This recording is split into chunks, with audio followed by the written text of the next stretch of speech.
situs abnormal, posisi abnormal, dan situs abnormal. Nah, kalau kita lihat di sini ya,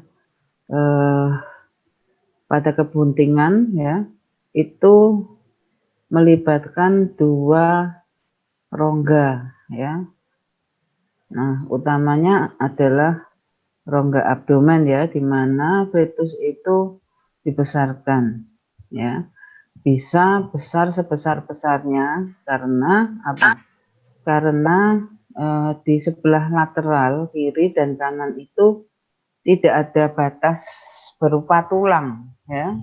Jadi kalau induknya makannya banyak, kurang bergerak, jadi ya fetus bisa menjadi besar ya. Di sini tidak ada tulang. Kemudian yang menjadi masalah adalah nantinya pada saat lahir dia akan melewati saluran kelahiran ya, keluar melalui saluran kelahiran yang berada di dalam rongga pelvis yang kecil ini ya. Kalau saluran kelahiran itu bisa melar ya, fleksibel, bisa berdilatasi ya, tapi nah ini apakah bisa dia melewati gerbang pelvis sebelah dalam ini ya, atau yang disebut juga dengan pelvis inlet ya. Jadi rongga pelvis itu kecil ini ya. Nah, sebelum dia keluar harus lewat sini ya. Nah, di sini ada gerbang pelvis sebelah dalam atau pelvis inlet. Di sini ada gerbang pelvis sebelah luar ya, pelvis outlet. Pelvis inlet membatasi antara rongga abdomen dan rongga pelvis. Pelvis outlet membatasi rongga pelvis dengan dunia luar ya. Nah, sekarang kalau dilihat tulangnya ya, ini nampak lateral ya, samping lateral. Ini kita bisa melihat os iliumnya ya. Os ilium ada kanan, ada kiri. Kemudian di bawah ada lantai pubis ya. Kemudian di atas itu tidak ada tulangnya ya.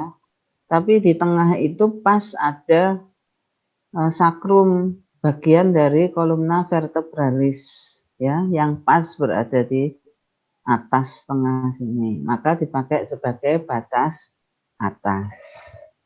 Batas depan dari rongga pelvis adalah pelvis inlet, batas belakang adalah pelvis outlet ya. Nah, ini kalau dilihat dari belakang, dari posterior ya, ini tampak posterior ya. Ini yang jauh di dalam ya, di dalam ini adalah pelvis inlet ya. Ini keliling ya, kalau kita lihat ini dikeliling oleh tulang ya. Jadi kalau tidak bisa melewati ini ya berarti harus sesar ya. Kemudian pelvis outlet di sini ya, di luar ya, di belakang sini. Terus ada batas kanan, ilium kanan, batas kiri, ilium kiri, batas bawah lantai pubis ya. Ini os pubis ini. Terus di atas ini ada sakrum ya. Sakrum di sini.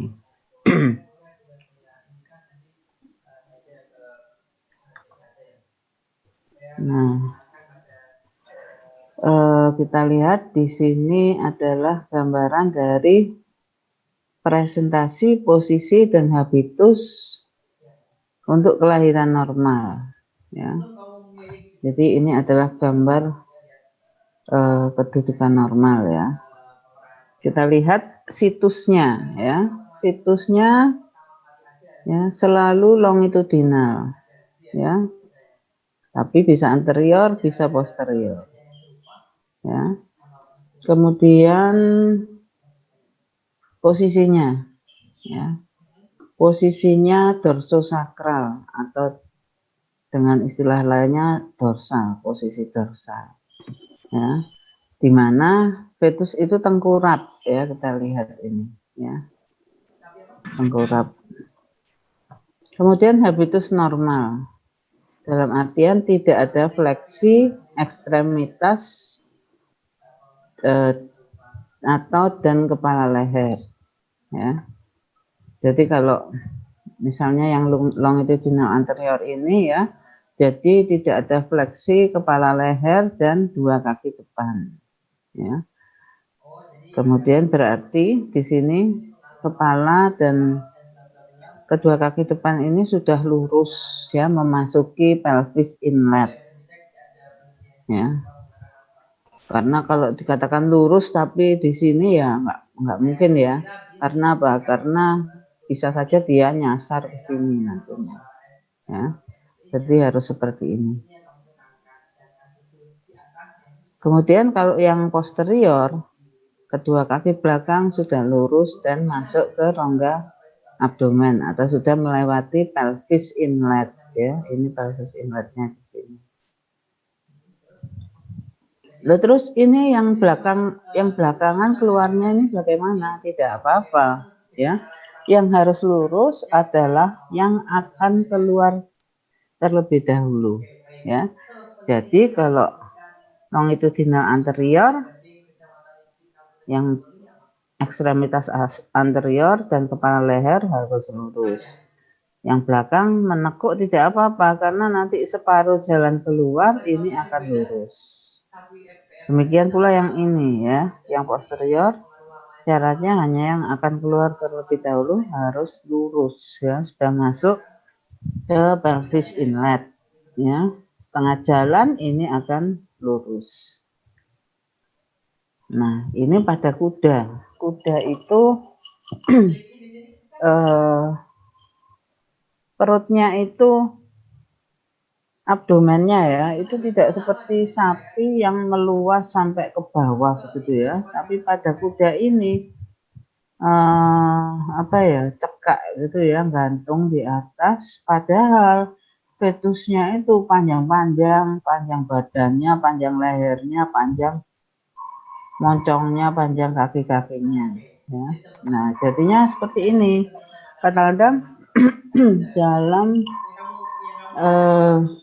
stadium pertama kelahiran, dalam fase pertama itu kan fetus menata dirinya, ya, reorientasi dari yang kedudukan yang, ya, semaunya dia, ya, posisi enaknya dia gimana. Tapi begitu memasuki stadium pertama, dia menata dirinya supaya bisa lahir secara normal, secara alami. Antara lain meluruskan ekstremitas yang akan keluar terlebih dahulu, ya. Kalau itu bagian anterior berarti termasuk juga kepala leher diluruskan. Kemudian dia akan membuat dirinya menjadi berada dalam posisi dorsosakral, ya. Nah, karena fetus kuda itu panjang tadi, ya, kemudian ruangnya sempit, dia sudah menata dirinya sedemikian rupa, tapi seringkali karena panjangnya yang bagian belakang ini nggak sempat, belum ikut, ya, tapi nggak apa-apa. Jadi ini nanti kalau keluar sedikit gitu, ini sudah betul, ya. Jadi ini yang melontir ini sudah betul. Nah, kalau ini, ya, ini juga normal, ya, cuman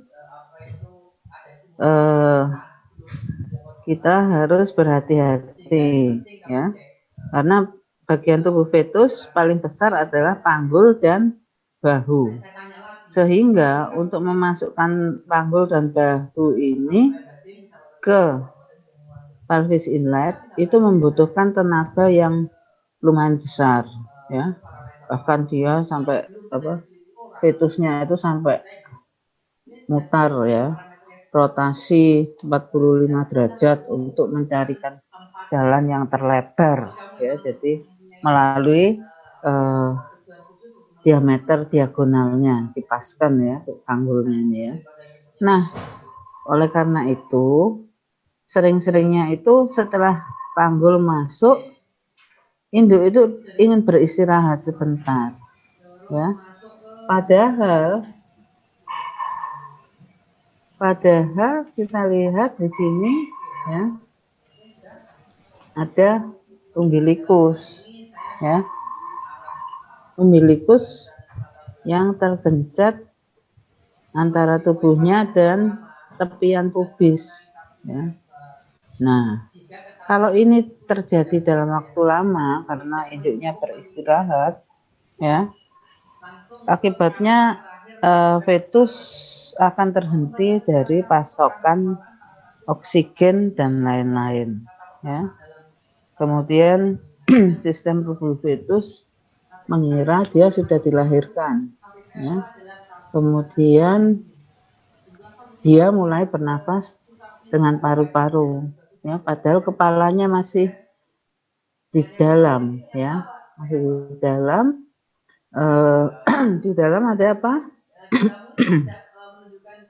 Di dalam ada apa?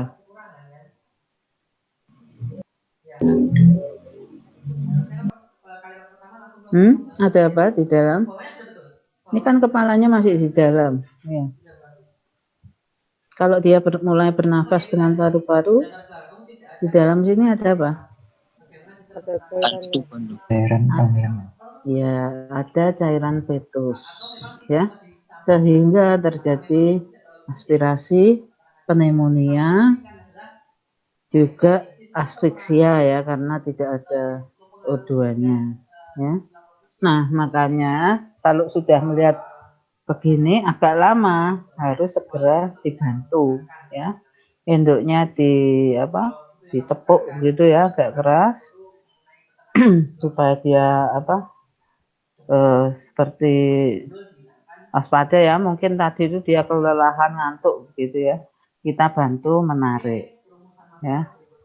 Karena nantinya kan ada ini, dia tahu bahwa nanti dia bakalan harus mengeluarkan persendian bahu ini lagi gitu, ya. Jadi kita bantu, ya. Kan sebetulnya kalau memang tidak ada apa-apa, kita tidak boleh intervensi terlalu dini, ya, dalam proses kelahiran.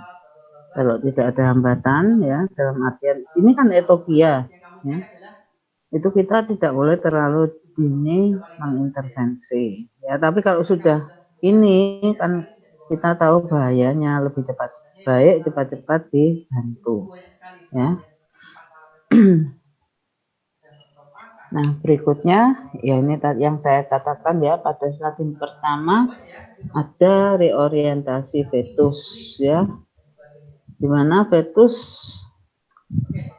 akan meluruskan kaki-kakinya dan termasuk kepala leher kalau dia situsnya anterior, ya. Kemudian dia juga akan menata dirinya menjadi dalam posisi dorsosakral. Kemudian kita lihat di sini, ya, pada awal pembukaan, pada awal stadium pertama, ya, ini baru terbuka sedikit, ya, baru terbuka sedikit. Itu karena oksitosin yang pertama yang itu, ya, dari fetus mengalami stres, kemudian karena kekurangan nutrien dan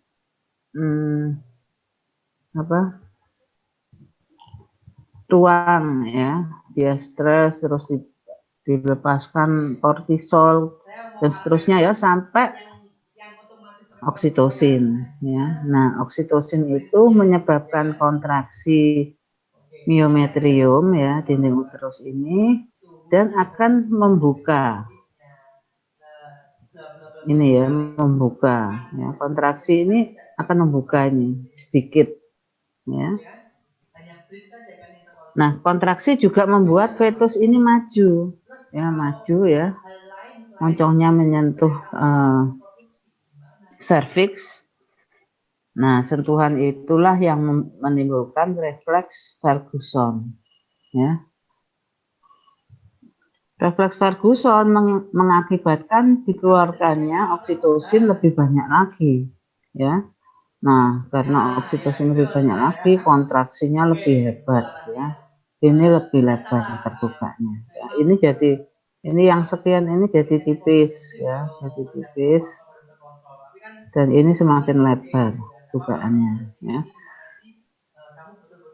Dan fetusnya tambah maju lagi, ya, tambah maju lagi, semakin banyak tekanannya, semakin banyak oksitosin yang dikeluarkan.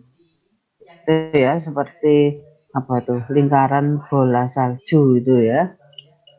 Nah, jadi itu ceritanya, ya, yang terjadi pada stadium pertama, ya, pada fase pertama.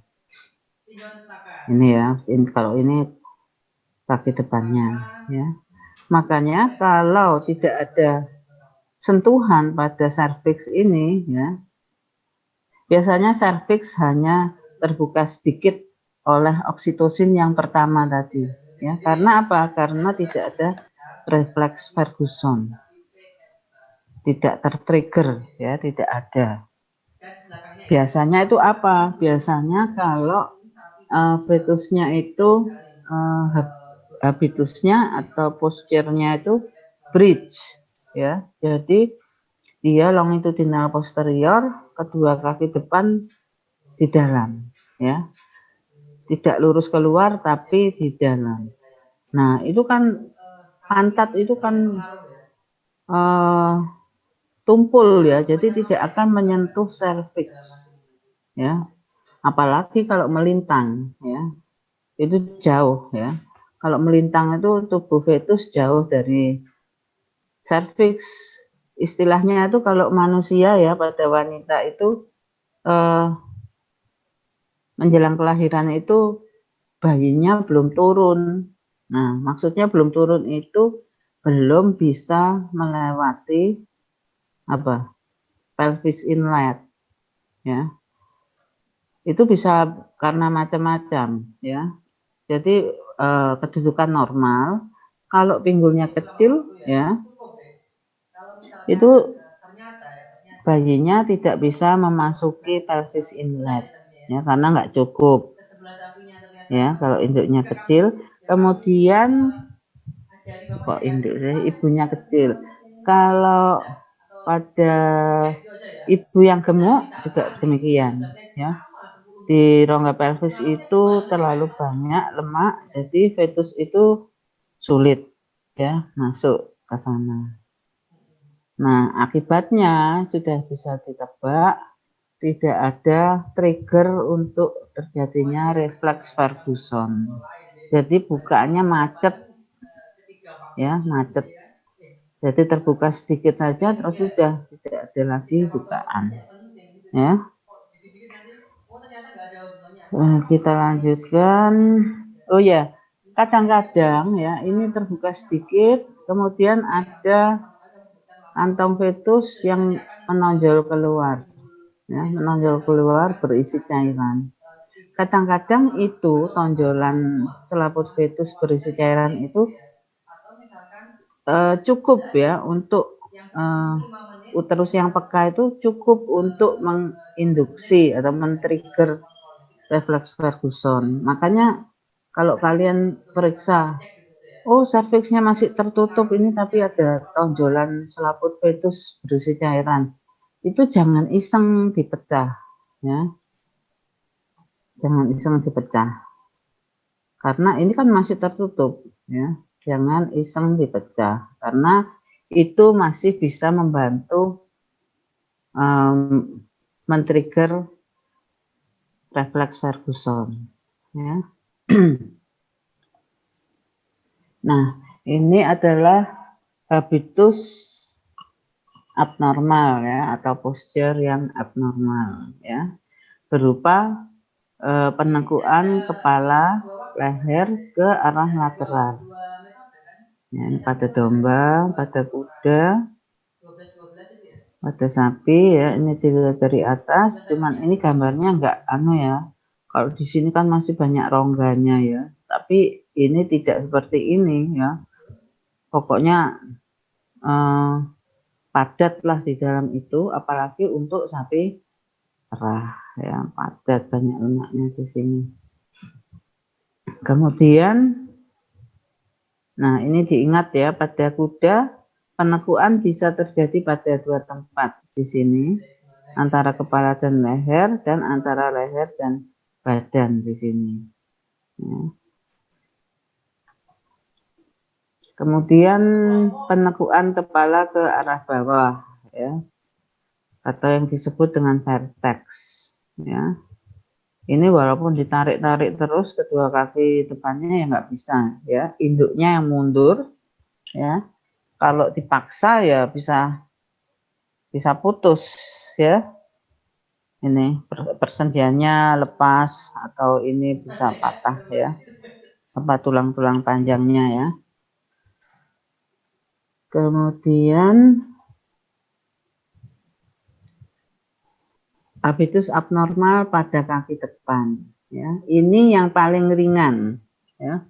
Pada kaki depan yang paling ringan adalah penekuan persendian karpal ya. Ini persendian karpalnya ini yang ada bintangnya ini ya. Nah, dengan adanya penekuan ini ya, kita lihat dimensi fetus ini semakin ke belakang semakin mekar ya. Jadi sulit untuk masuk ke pelvis inlet ya. Bagaimana cara pertolongannya? Masih ingat tadi kuliah ya. Caranya adalah persendian karpal ini ya didorong ke arah mana? Ke arah mana? Ke arah kraniodorsal ya. Kranial itu kan di depan sini ya. Depannya induk ya, kranial dorsal. Resultannya adalah ini, kraniodorsal. Jadi ke arah sini ya, didorong ininya, persendian ini ke arah kraniodorsal. Bagian digit digenggam, kita masukkan ke pelvis inlet.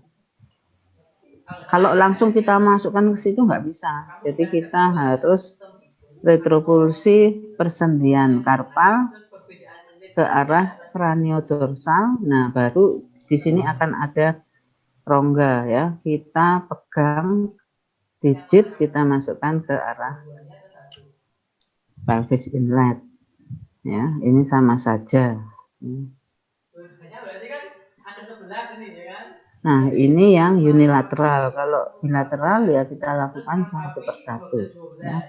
Kalau sudah keluar, jangan lupa kita fiksasi ya dengan tali atau rantai. Ya. Nah, berikutnya ya tadi kan hanya di ujung ya. Penekuan yang paling sederhana. Ini penekuan yang paling lengkap ya. Jadi seluruh kaki depannya itu ketinggalan di dalam ya, di dalam uterus ya. Jadi harusnya itu dia lurus ke depan ke arah luar, ini malah ke dalam ya. Nah, ini kalau bilateral ya kita tolong satu persatu ya. Caranya kita mengambil apa?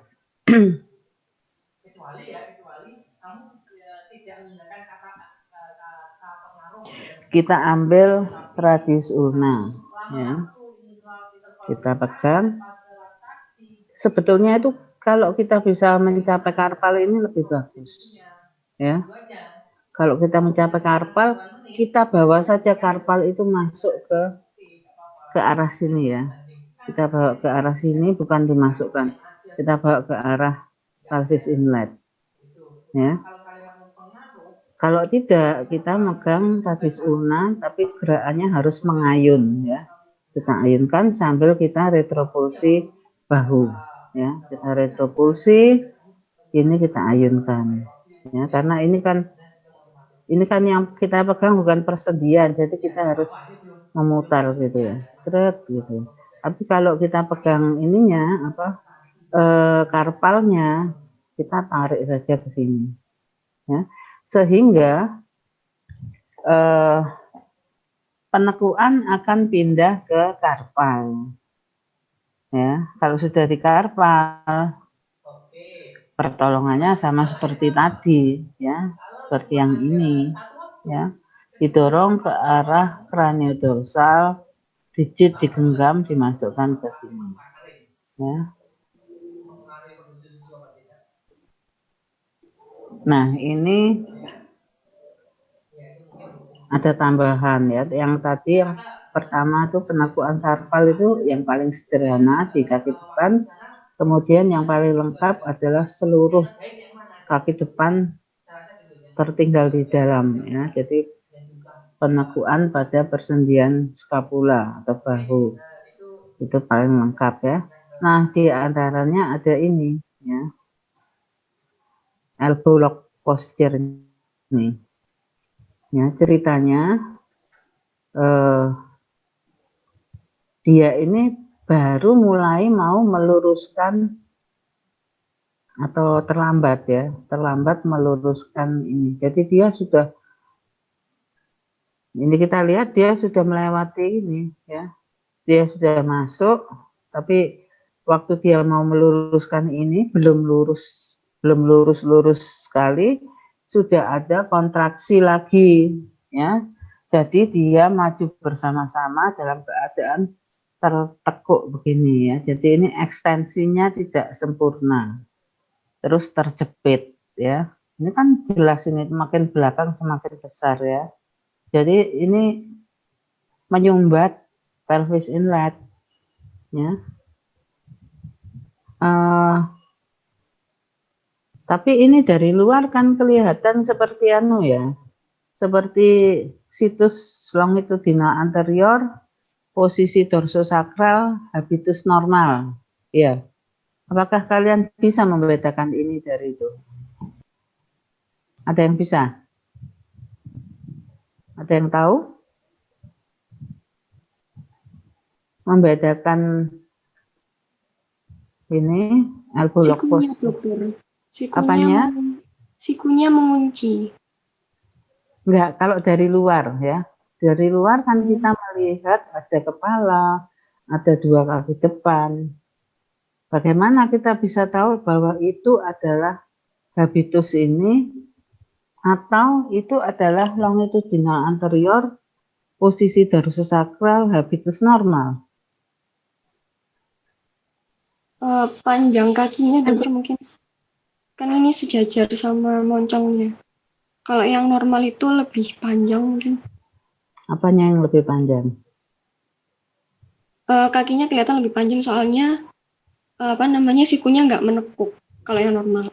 Betul, mungkin, ya. Jadi kalau pada kondisi seperti ini kurang lebih ujung dari moncongnya itu sama, ya, kedudukannya dengan ujung kaki. Tapi kalau yang kedudukan normal tadi, situs longitudinal anterior, posisi dorsosakral, habitus normal, itu ujung kaki depan itu jauh di depan moncongnya, ya, jauh di sini mungkin, ya.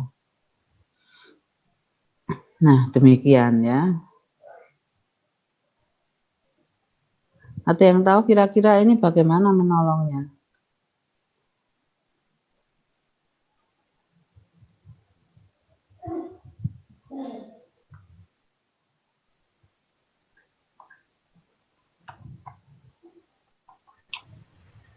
Ada yang tahu?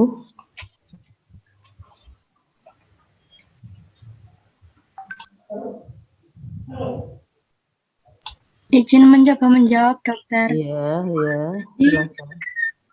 Kemungkinan nanti kita tali dulu kakinya dan nanti kepalanya didorong lagi ke dalam supaya ada ruang buat tangan masuk untuk meluruskan kakinya. Seperti itu, dok. Ya, benar ya, tapi harus dijaga agar kepalanya itu jangan terlalu masuk ya, sampai melewati ini lagi, jangan ya. Karena untuk masuk ini saja sudah sulit ya, jadi jangan sampai kita retropulsinya itu terlalu dalam ya. Cukup, jadi ini ditahan ya, kaki depannya betul ya, difiksasi, kemudian dijaga ya, bukan ditarik tapi dijaga supaya tidak masuk, tapi justru badannya yang didorong ke dalam ya. Tapi kalau perlu ya ininya masuk-masuk sedikit tidak apa-apa ya. Pokok jangan melewati pelvis inlet ya. Benar, seperti itu. Kita lanjutkan ya. Nah, sekarang bagian belakang ya. Kalau kita perhatikan pada ekstremitas belakang ini adalah yang paling sederhana. Dan ternyata ini hanyalah kebalikan dari penekuan persendian karpal. Ya, sama ya. Bolak-balik. Jadi hanya bolak-baliknya. Kalau tadi persendian karpal, di sini persendian tarsal. Ya. Yang tertekuk. Jadi ini paling sederhana, jadi pertolongannya sama ya. Pertolongannya sama, kita kita dorong ya, kita retropulsi persendian tarsal ini ke arah kraniodorsal. Ya, sama kan? Kranial ke sana, dorsal sana, dorsal sana. Jadi kraniodorsal itu begini. Ya. Jadi ini ke sana ya.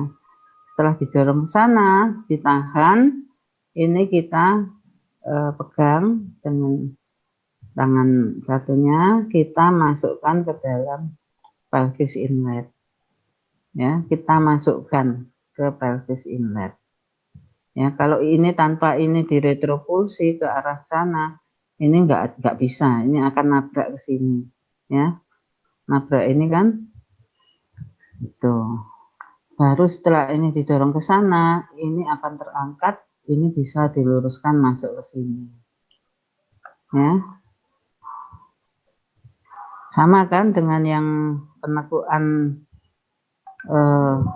karpal tadi ya.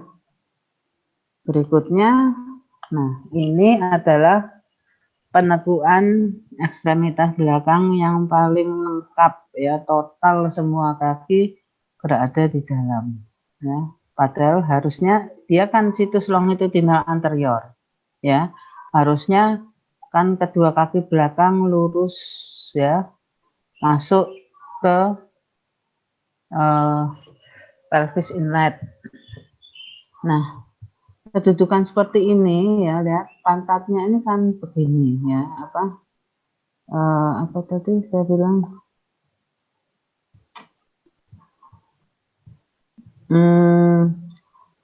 dengan posisi seperti ini, pantat ini tidak akan sampai ke serviks ya. Serviks itu kira-kira di sini ya. Nah, jadi tidak ada perangsangan itu untuk terjadinya refleks Ferguson. Ini yang biasanya macet ya, biasanya. Nah, lagi-lagi ini ternyata adalah kebalikan dari penekuan persendian bahu ya. Ya enggak? Ini pertolongannya juga 2 tahap ya. 2 tahap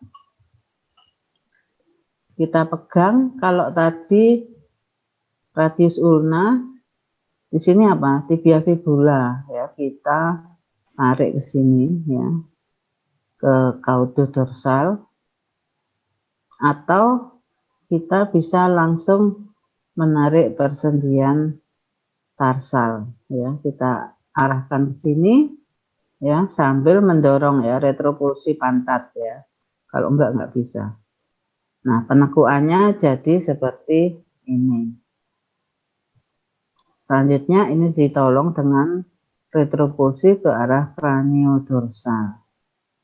Terus kaki bagian digit ini kita genggam, kita masukkan ke pelvis inlet. Sudah satu keluar, kemudian satunya lagi ditolong, ya.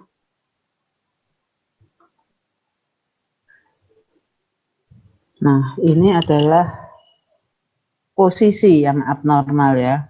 Normalnya kan tengkurap, ya.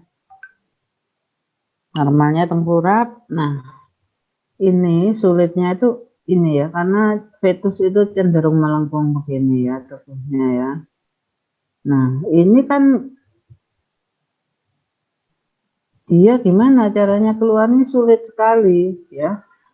Makanya ini yang kelihatannya serem ini sebetulnya hanya longitudinal posterior ya.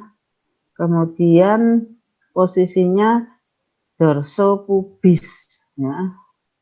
Cuman ini kelihatan serem karena pada kuda ya. Kuda kan panjang-panjang sampai lehernya nekuk, kakinya keluar begini ya. Nah, sebetulnya ini hanya itu dorsopubis gitu aja ya. Nah, sulitnya dia ini kalau keluar mengikuti lengkungan tubuhnya ini dia akan nabrak ke sini ke atas ini. Ya. Nah, tadi kan pertolongannya itu pakai sistem jembatan tangan ya.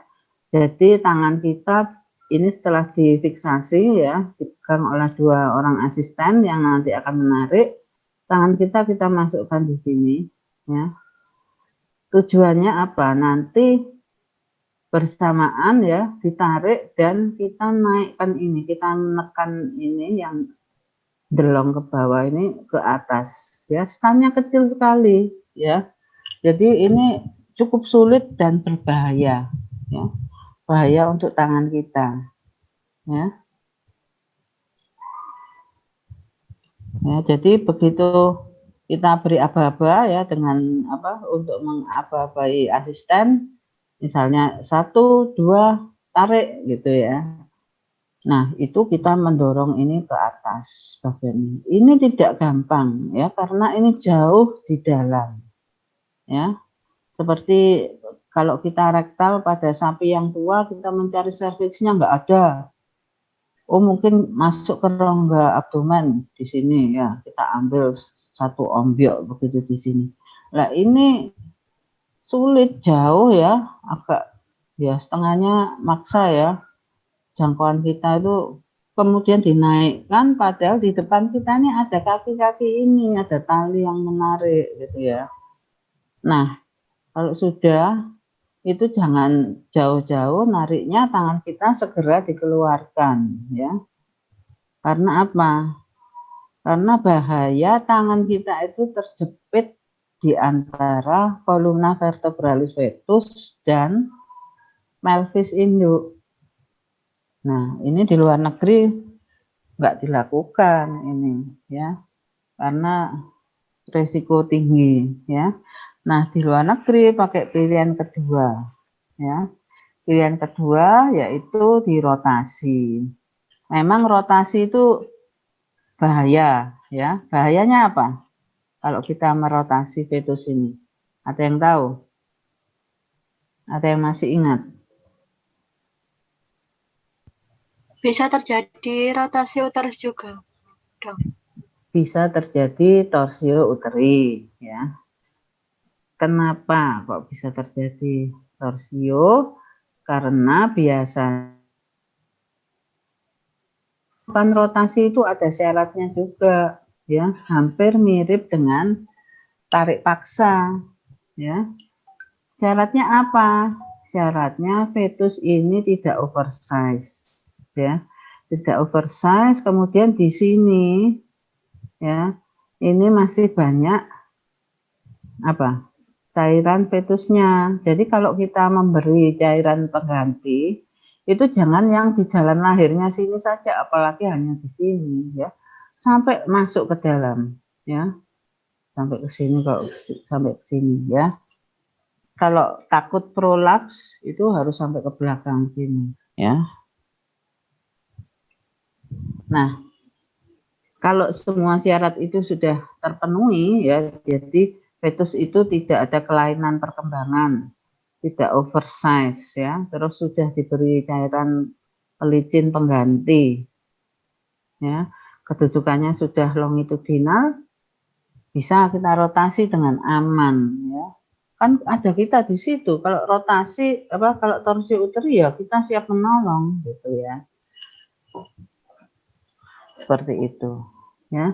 Jadi nggak apa-apa. Lagi pula rotasi yang dilakukan itu tidak harus langsung 180 derajat, itu mustahil ya. Mustahil ya.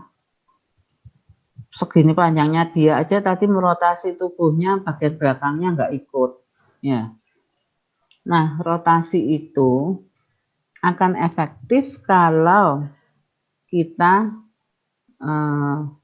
melakukan rotasi sambil ditarik ya. Jadi begini, kalau fetus ini kita beri tongkat kayu ya, di sini ya kita ikat. Kemudian ini langsung kita rotasi, itu nggak mungkin dia akan berrotasi ya. Karena apa? Dia sudah mepet ke pelvis inlet ya, sudah mengunci, dia sudah menyumbat di sini ya. Harus kita dorong ya, kita dorong masuk, kita retropulsi semaksimal mungkin ya, tapi harus diingat ya, ini bisa jebol juga ya, semaksimal mungkin tapi dalam batas ya, karena uterus bisa ruptura ya, terjadi ruptura uteri. Nah, setelah kita dorong, kita tarik sambil kita rotasi ya. Ingat, rotasi itu tidak harus langsung 180 derajat ya, tapi bisa 60 derajat dulu ya. Jadi kita retropulsi, kemudian kita tarik sambil rotasi 60 derajat. Nah, dia akan balik ke daerah sini lagi ya, pelvis inlet, tapi sudah berputar 60 derajat. Kita dorong lagi, kita retropulsi lagi, kita tarik sambil kita putar lagi 60 derajat lagi. Nah, dia akan balik ke sini lagi, tapi sudah berputar 120 derajat ya. Nah, terakhir kita dorong lagi, retropulsi ya. Retropulsi itu jangan langsung kita lepas ya. Retropulsi terus kita tarik sambil rotasi 60 derajat terakhir ya. Jadi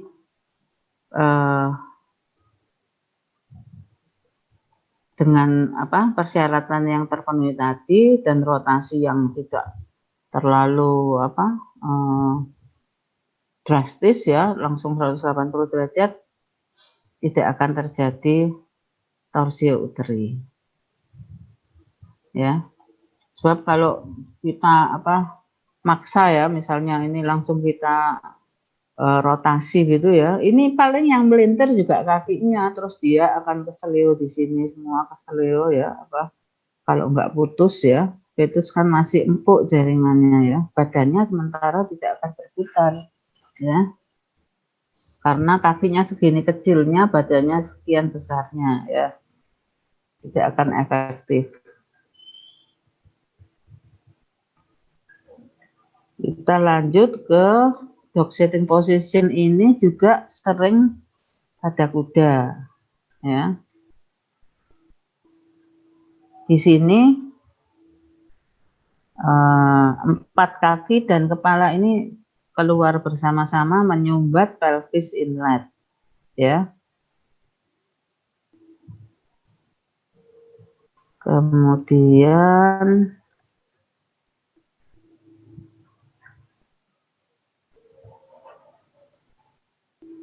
ini lagi ya, sama. Cuma yang tadi kaki belakang yang keluar, ini kaki depan. Ya, yang keluar ya. Kalau ini kaki depan sudah keluar, ini tertinggal di dalam. Ya. Ini kan dia itu cenderung untuk melengkung begini. Nah, kalau melengkung begini dia kalau ditarik keluar itu ya sulit ya, dia ini akan nabrak ke sini dan lain-lain ya. Karena dia itu tidak pernah ini extend tubuhnya ini nggak pernah ya extend tubuhnya ya, malah dia meringkuk melungker ya, seperti itu. Nah, sekarang situs transversal ya. Tadi kalian sudah belajar ini ya. Perbedaan antara ini dan dua ini adalah ini transverso dorsal ya, yang menghadap keluar adalah bagian dorsal tubuhnya. Kalau yang ini yang menghadap keluar, ini tampak dorsal ya. Yang menghadap keluar adalah bagian ventral tubuhnya. Nah, perbedaannya ini adalah antara keduanya ini adalah di sini kaki-kakinya sudah keluar dan moncongnya sudah masuk ke pelvis inlet. Kalau yang ini ngantong ya, ngantong di bawahnya pelvis ya. Nah, ini pertolongannya adalah dijadikan situs longitudinal, bisa anterior atau posterior, tapi lebih disarankan ke anterior. Sekarang latihan ya. Kalian on semua audionya. Audio dan video on ya. Audio dan video on.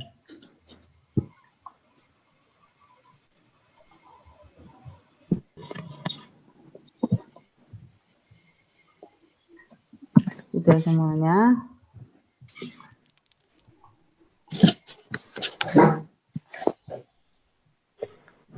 Oke ya, yang keras ya. Kalian menyebutkan yang keras ya. Coba sebutkan ini situs dan posisinya apa ini? Situsnya apa? Longitudinal anterior.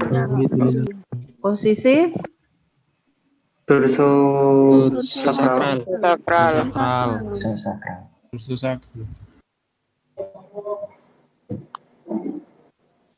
Fitusnya normal. ya. Habitusnya nggak usah ya. Kalau ini situsnya apa? Situs ya. Longitudinal anterior. Posisi Dorsosakral. berarti sama ya dengan yang tadi ya. Ya, sama. Ya, sama ya, cuman pengambilan fotonya ya. Jadi ini memanfaatkan kita punya ini, terus ada boneka, tapi dalam kehidupan sebenarnya ya kita nggak mungkin melihat ini ya, kita hanya bisa melihat yang di luar sini ya. Berikutnya, ini belum ya, benar ya. Berikutnya, situsnya apa ini? Longitudinal anterior. Posisi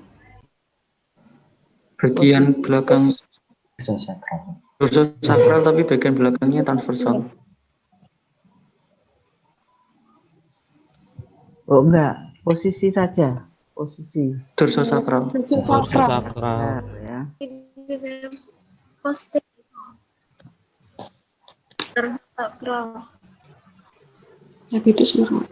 Anterior. Berikutnya, situsnya apa ini? Longitudinal posterior. Posterior. Posisi Stereo. Terus Dorsosakral. Dorsosakral. terus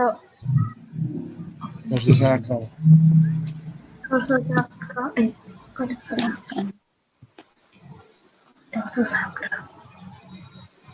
berikutnya situs Longitudinal posterior. posisi Dorsosakral. terus sakral.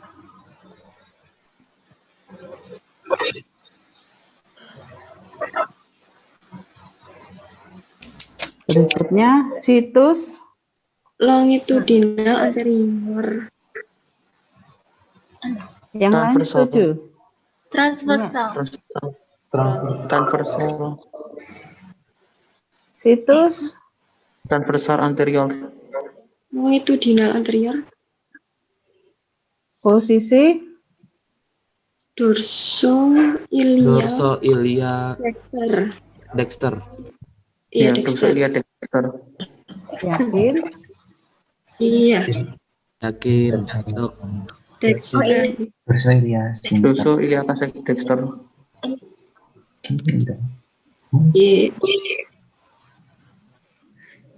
Longitudinnya anterior. situs Longitudinal anterior. Anterior. posisi Dorsoilia Dexter. Dexter atau sinister Dexter. Dok. Dexter.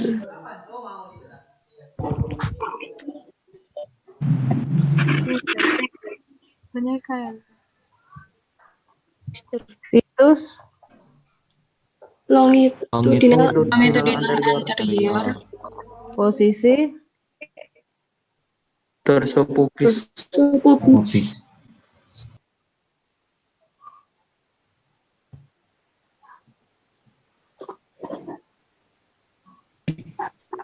situs Longitudinal anterior. posisi Dorsopubis.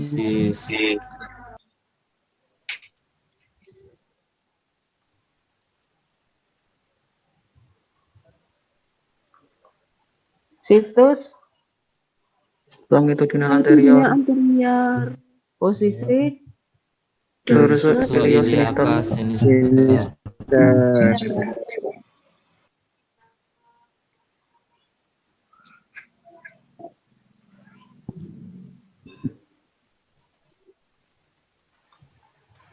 situs Longitudinal anterior.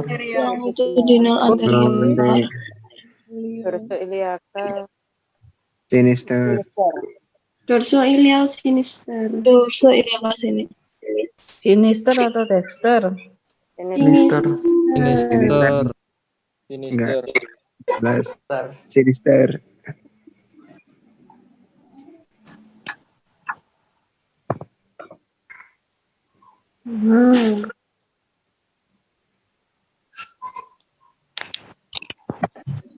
situs Longitudinal Posterior. posisi Dorsoilia Dexter.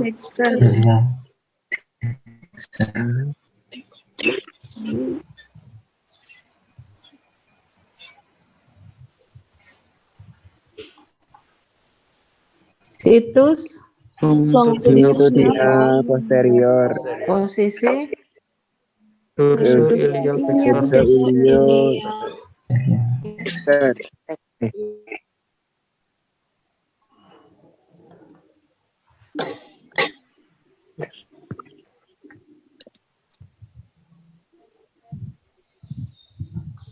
situs Longitudinal anterior. transverso ventral. Longitudinal anterior. Transversal. Longitudinal anterior. Transversal. Transversal. Dorsifalus. Tarso ventral. Cephalosacral. Tadi sudah ada yang menyebutkan ya. Oh, baru tahu. Ya, siapa? Irma kalau nggak salah ya.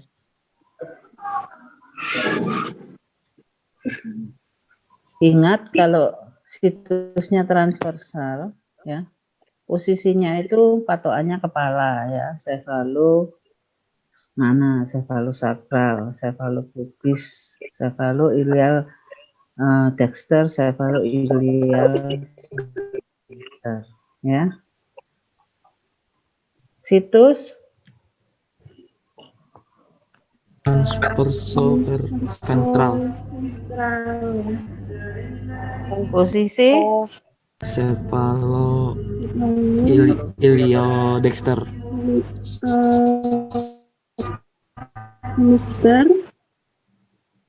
Sinister. Cepaloidal sinister. Kayaknya. kalian ngira ini telinga itu. Taunya kaki, Dok. Gimana? Benar nggak? Cefaloilial sinister karena ini ternyata ekor ya.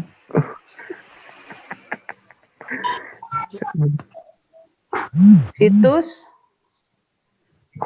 Transverso dorsal. posisi Cepalo Ilio. ilial Sinister. dexter apa sinister? Dexter. Nggak tahu kepala yang mana, Dok. Kepalanya yang mana, Dok? Nggak tahu, Dok. Yang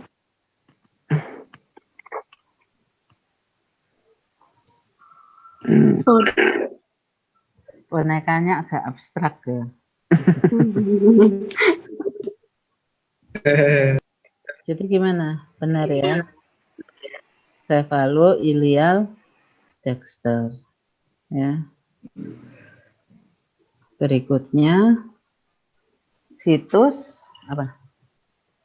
Transverso dorsal. Posisi Cephalopubis. ini yoga ya.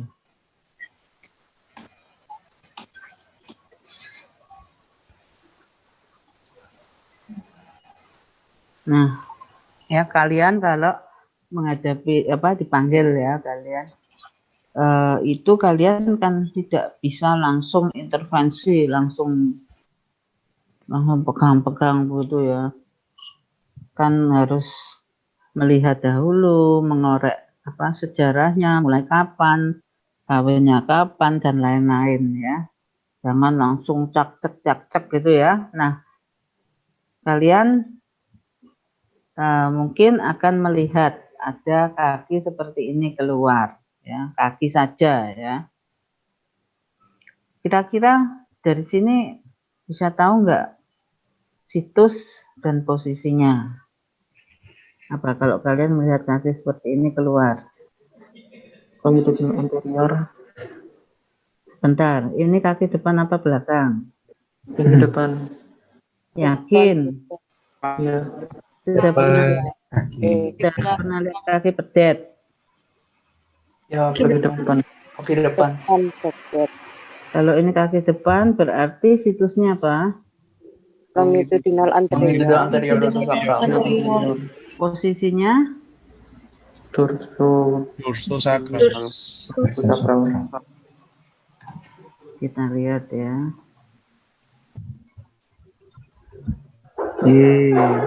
Berikutnya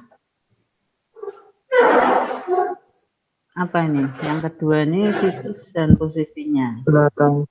Jadi Kaki situsnya apa? belakang. Longitudinal Posterior. Posterior. Posisinya anterior. Sakral habitatnya. apa? Dorsopubis. Dorsopubis. Dorso sakral. Salah. Sakral. Dorso sakral atau dorso pubis? Dorso sakral. Dorso sakral.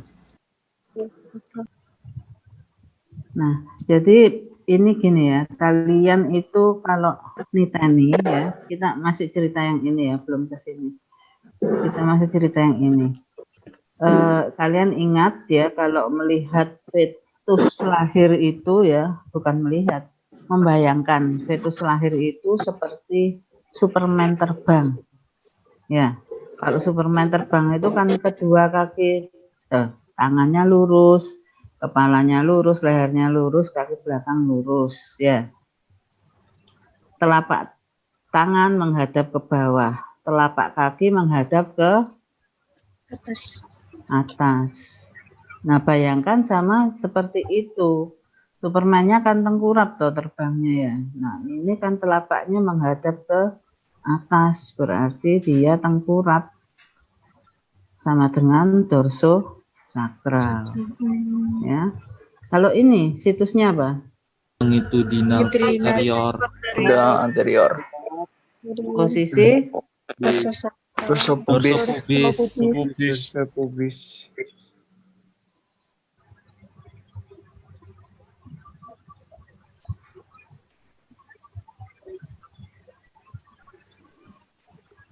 yang terakhir